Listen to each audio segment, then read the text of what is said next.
কাঁচা জলপাইয়ের টক ঝাল মিষ্টি আচার মাত্র 10 মিনিটে কিভাবে তৈরি করা যায় আজকে আমি আপনাদের সাথে সেটাই শেয়ার করব। প্রথমে আমি চিনি সহ সাথে ঝাল মরিচ এবং লবণ নিয়ে জলপাইগুলো মাখায় নিব। আমি প্রথমে জলপাইগুলো ভালোভাবে ধুয়ে সুন্দর করে 4 ভাগ করে নিয়েছি। এখন আমি সেগুলো মাখাচ্ছি এবং আচারে দেওয়ার জন্য স্পেশাল মশলাগুলো তৈরি করে নিয়েছি। আধা ঘন্টা রেস্টের পর আবারও দেখছেন কিভাবে পানি পানি হয়ে গেছে চিনিগুলো গলে। এই মশলাগুলো আমি ব্লেন্ড করে রেখেছি এবং সে ব্লেন্ড করা মশলাগুলো কিছুটা দিলাম। এখন আমি তেলের উপর দেব রসুন দিয়ে, সরিষার তেল দিয়ে। সরিষার তেল আমার ঘরের তৈরি, আমি ঘরের তৈরি খাঁটি সরিষার তেল বিক্রি করে যারা নিতে চান নিতে পারবেন।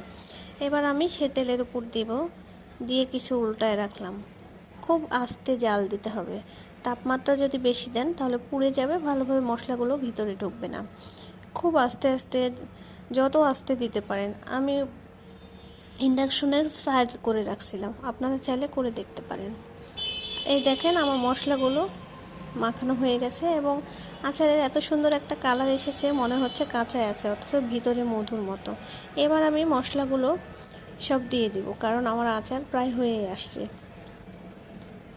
দেখেন মশলাগুলো দিয়ে দিয়েছি, উল্টে পাল্টে দিচ্ছি, তবে খুব আস্তে আস্তে উল্টাবেন যাতে করে গলে না যায়।